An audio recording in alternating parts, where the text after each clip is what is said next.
Vous êtes encore en compagnie du service français de Radio Taïwan International. Soyez les bienvenus si vous nous rejoignez.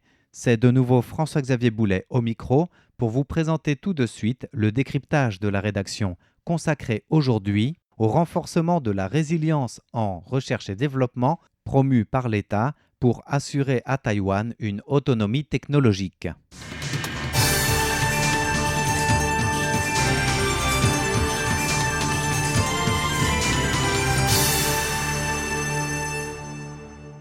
Je vous propose aujourd'hui un coup de projecteur sur le Centre avancé de recherche et développement sur les semi-conducteurs qui est en cours de construction à Taïwan. Le gouvernement déploie des technologies de pointe, puces d'intelligence artificielle, photonique sur silicium, les technologies quantiques également, pour renforcer la résilience en recherche et développement et l'autonomie technologique du pays.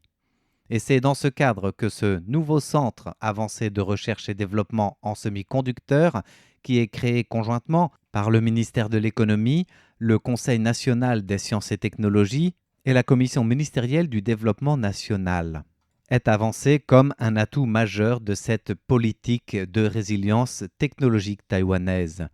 Le vaste projet en cours de développement est situé sur le campus de Chongqing, de l'Institut de recherche en technologie industrielle ITRI, au parc industriel et technologique scientifique de Hsinchu. Cette stratégie vise à terme 3 services principaux. Tout d'abord, la validation des prototypes pour l'innovation en conception de circuits intégrés, mais aussi le développement de procédés avancés de semi-conducteurs, ainsi que, et c'est le 3e point, une validation locale des équipements et de matériaux.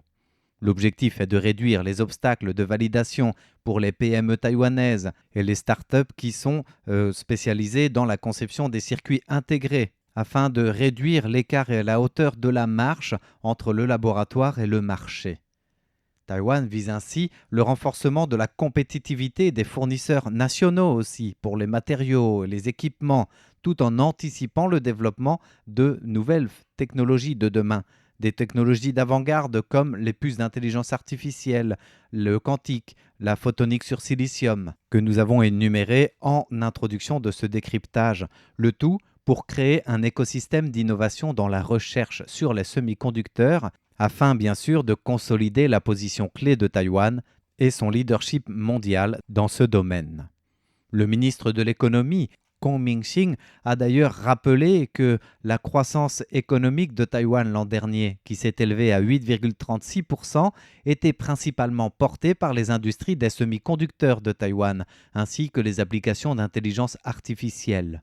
Les perspectives de croissance pour cette année 2026 continuent d'être revues à la hausse à chaque nouvelle estimation. Et Kong Ming-Shin estime que Taïwan doit surfer sur cette croissance pour renforcer sa résilience et surtout pour proposer la production pilote de puces en petite série qui soient variées et qui répondent à des fonctions spécifiques, donc rajouter la diversité au leadership. D'ailleurs, ce centre avancé de recherche et développement sur les semi-conducteurs constitue une initiative stratégique majeure pour répondre à cette diversité et englober les forces des petites entreprises taïwanaises. Grâce à une plateforme de recherche et développement et de production pilote sur tranche de 12 pouces, grâce à la modernisation de la ligne de production qui existe au sein de l'ITRI en 8 pouces, ce nouveau centre doit intégrer donc l'ensemble de la chaîne de valeur taïwanaise, de la conception des puces jusqu'à la fabrication, en englobant aussi l'encapsulation, les tests, et valider donc cet écosystème complet.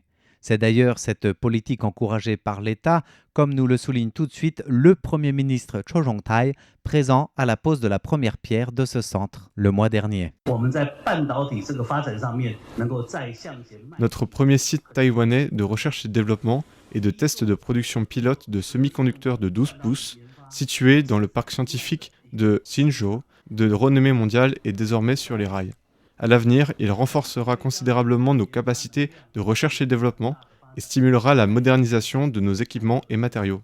Mais surtout, il offrira un site de production de tests pilotes aux jeunes entreprises et aux PME de conception de circuits intégrés. L'Institut ITRI de recherche en technologie industrielle a souligné que ce centre avancé constitue un nouveau modèle pour devenir la première usine de semi-conducteurs de haute technologie taïwanaise qui adopte ce nouveau type de conception au sein même d'un institut de recherche, avec la ligne avancée pilote de post-traitement en 12 pouces. Ce centre, à terme, doit offrir des services en recherche et développement, en production pilote pour les procédés en aval, entre 28 et 90 nanomètres, sans oublier l'intégration de tous les volets jusqu'au test, ce qui doit réduire d'au moins 30% le temps de développement, ce qui est tout sauf négligeable, tout sauf anodin. Le centre soutiendra aussi plusieurs technologies avant-gardistes et annoncées comme le fleuron mondial de demain, que ce soit la photonique sur silicium, le calcul quantique dont nous parlions au début du décryptage, mais aussi l'architecture d'intégration 3D ou les mémoires de nouvelle génération. L'objectif, encore une fois, même à ce niveau, c'est d'aider les entreprises taïwanaises à améliorer la maturité de leur technologie directement sur place, avec ce lien institut de recherche et industrie. Ce qui permet aussi, sur le moyen et long terme à Taïwan, de ne pas avoir tous ses œufs dans le même panier, de l'autonomie, de la capacité de résistance aux risques de la chaîne d'approvisionnement en matière de semi-conducteurs et des technologies de demain. Ainsi, ce nouveau centre de recherche et développement sur les semi-conducteurs est bien plus que cela. Il doit aussi renforcer la coopération avec les universités afin de mieux connecter l'industrie et le monde académique. Cela inclut aussi, bien sûr, toute la part éducative et de formation, la compétitivité des talents et tout mettre en œuvre pour leur offrir de quoi rester à Taïwan. Mais tout ceci représente un coût et pas des moindres. D'ailleurs, par rapport au budget du gouvernement central pour cette année 2026, 15,5 milliards de dollars taïwanais, plus de 412 millions d'euros environ, sont alloués à la recherche et au développement dans le domaine des semi-conducteurs. Et le double, soit 31 milliards de dollars taïwanais ou 826 millions d'euros, sont alloués au vaste programme des 10 nouveaux projets nationaux d'infrastructure ou construction d'intelligence artificielle qui couvrent les technologies clés, l'automatisation, les véhicules autonomes, la robotique d'intelligence artificielle et autres encore. L'objectif, c'est de faire évoluer Taïwan d'un centre de production de matériel informatique à un pôle d'intégration de systèmes et de recherche et développement. Voilà pour l'ambition de ce grand projet, ou plutôt chantier puisqu'il est déjà sur les rails, celui d'accélérer et de mettre en œuvre un écosystème d'innovation pour les semi-conducteurs de nouvelle génération en englobant la recherche, l'académie et l'industrie, un pôle tripartite pour un centre de technologie avancée mis en avant comme outil principal de la résilience et de l'autonomie technologique de Taïwan de demain. Eh bien voilà, nous arrivons au terme du décryptage de ce mardi. Merci à toutes et à tous de votre écoute. C'était François-Xavier Boulet pour Radio Taïwan International. Je vous souhaite à toutes et à tous une excellente suite de programmes en compagnie du service français de RTI.